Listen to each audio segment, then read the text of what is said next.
사람과 동물, 식물은 땅이라는 공유된 공간에서 함께 생명을 이어가며 살아갑니다.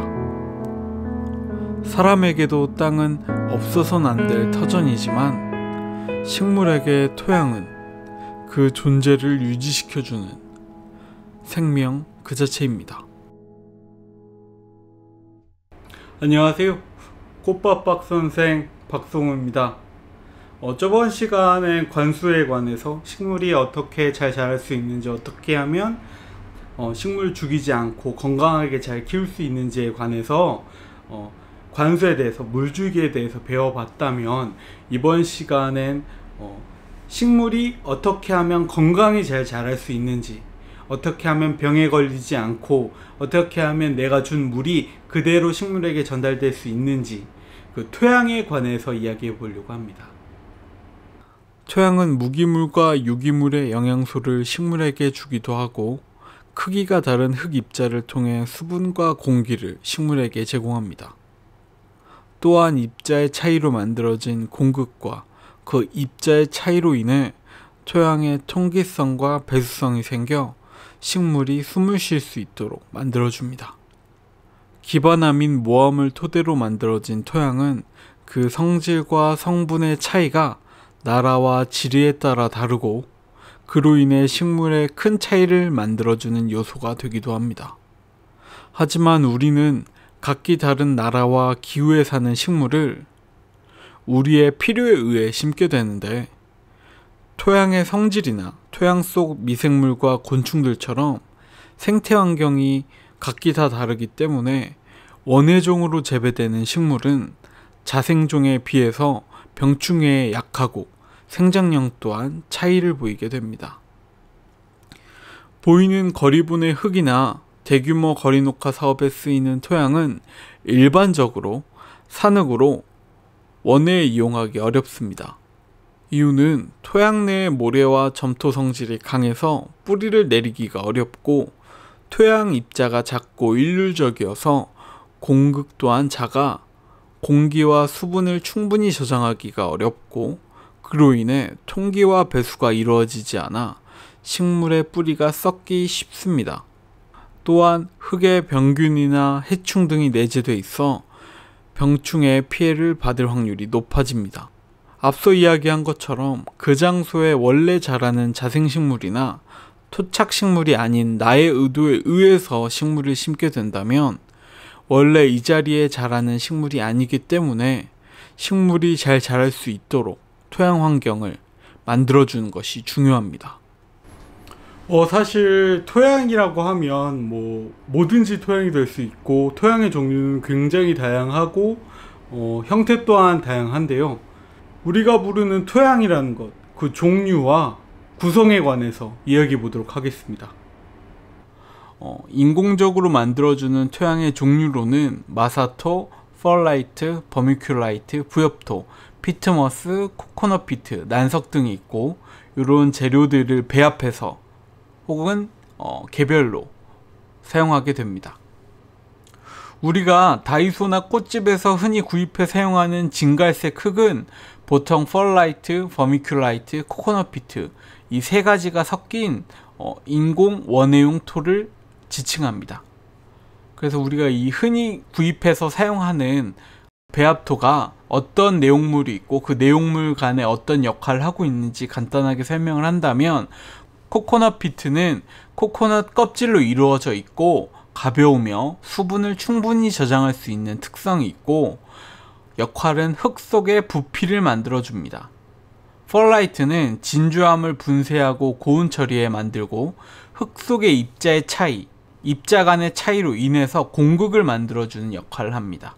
또 버미큘라이트는 질석을 가열하여 만드는 광물로 가볍고 입자차로 인해 공극을 만들어주는 역할은 펄라이트와 역할이 같지만 물을 더 많이 흡착하고 공기를 더 적게 보유할 수 있는 성질이 있습니다. 그래서 펄라이트와 버미큘라이트는 같은 성질과 같은 역할을 하지만 성분의 차이로 인해서 두 가지를 넣어주게 됩니다. 그렇게 해서 코코넛 피트, 펄라이트, 버미큘라이트 이 세 가지를 이용한 원해토는 보통은 멸균된 상태에서 가볍고 사용하기 좋지만 수분 증발이 빠르고 영양 성분이 없어서 다른 다양한 재료들을 따로 첨가해서 사용하게 됩니다.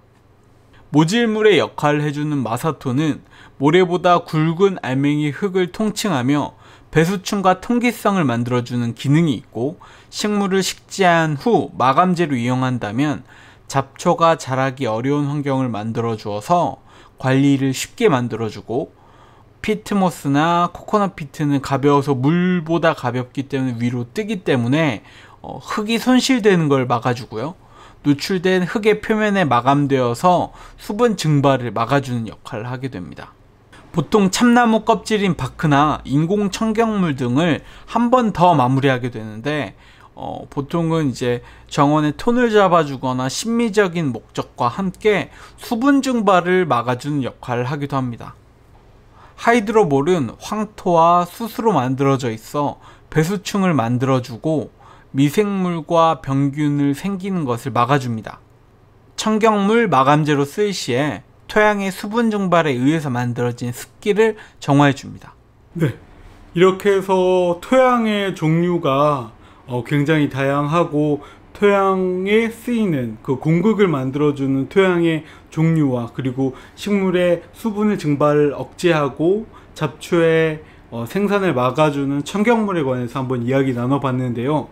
그렇다면 토양의 구조는 어떻고 실제로 식물에게 어떻게 물이 전달되고 어떻게 수분을 보유하고, 식물을 분갈이를 했을 때 어떻게 하면 올바르게 분갈이를 할 수 있고 어떻게 하면 관수층을 만들어 줄 수 있는지에 관해서 한번 이야기 나눠보도록 하겠습니다.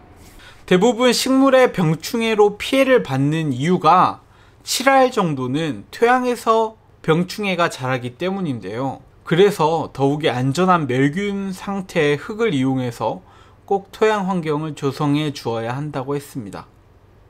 앞서 말한 재료들을 이용해서 토양의 구조를 만드는 방법에 대해서 설명해 보도록 하겠습니다.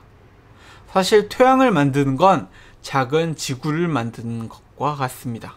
모질물이 되어 배수층이 되어줄 하이드로볼을 5분의 1 정도 넣고 마사토 또한 같은 비율로 넣어줍니다. 이렇게 만들어진 배수층은 물이 화분에 고여 썩거나 병균을 만드는 것을 막아주고 화분에 통기성과 배수성을 만들어줍니다. 그 후에 5분의 3 정도 흙을 부어주시고 마사토를 이용해서 마감해 주시면 자군지구 완성입니다. 구조에 대해서 알아봤다면 원해토와 마사, 하이드로볼을 이용해서 실제 식물을 심어보면서 자세히 알아보도록 하겠습니다. 먼저 물은 빠져나가지만 흙이 유실되지 않게 해주는 거름망을 깔아주시고, 뷰티 유튜버 같네요. 빠까. 그 위에 마사토와 하이드로볼을 넣어 배수층을 만들어줍니다.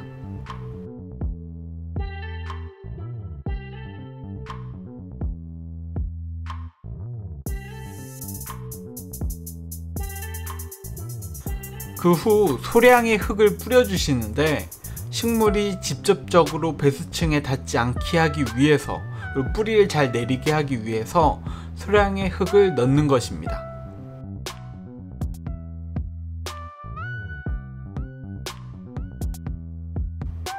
베고니아를 심어 보도록 하겠는데요.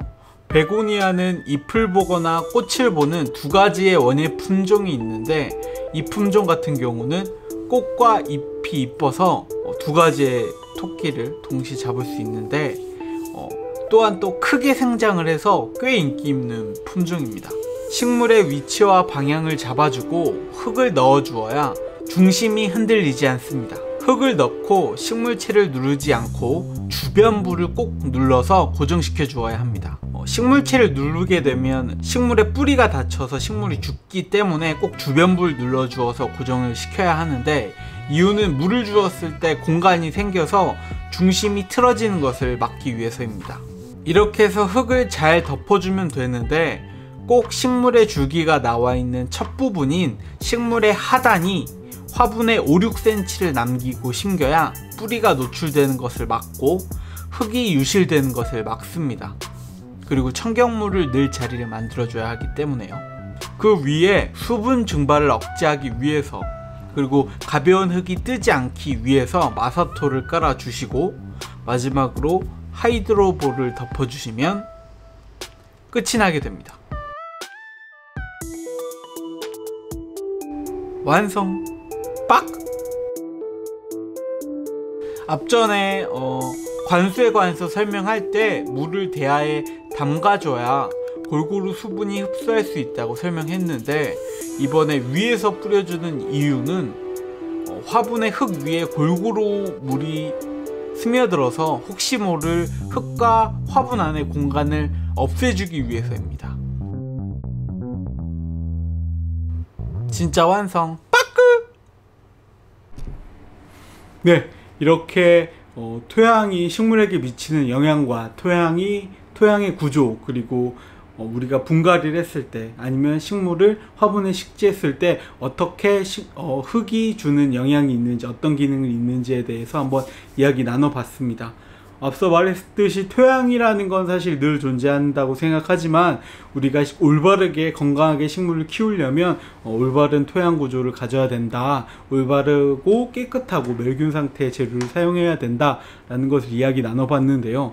이처럼 토양처럼 가드닝과 분화장식에는 다양한 요소들이 있고 중요한 요소들이 있는데요. 한 번씩 하나하나 짚어가면서 이야기를 계속 꾸려 나갈 테니까요. 지금 이런 이야기들이 관심 있고 가드닝에 관심 있는 분들은 계속 한 편씩 한 편씩 즐겨주셨으면 좋겠고, 혹시 궁금하신 분들은 이제 댓글창에 궁금한 부분들을 남겨주신다면 제가 다음 컨텐츠의 소재로 활용해 보도록 하겠습니다. 네, 이래서 이렇게 토양에 관련된 이야기는 끝이 났고요. 하지만 이제 이번에 배웠었던 건 플랜터처럼 이제 작은 화분들에 대한 이야기였는데, 좀 더 큰 규모의 정원에 관련된 토양에 관한 얘기는 다음에 현장에 나가서 한번 이야기 나눠보도록 하겠습니다. 그래서 다음 시간에는 플랜터 분화에 관해서 이야기를 나눌 텐데요. 디자인의 카테고리도 있고 기능의 카테고리도 있겠지만 디자인과 기능을 좀 더 함축해서 이야기를 나눠보도록 하겠습니다. 그래서 다음 시간에 분화로 찾아뵙도록 하겠습니다. 이번 시간이 유익하고 재미있으셨다면 좋아요와 구독 한 번씩 눌러주시기 바랍니다. 감사합니다.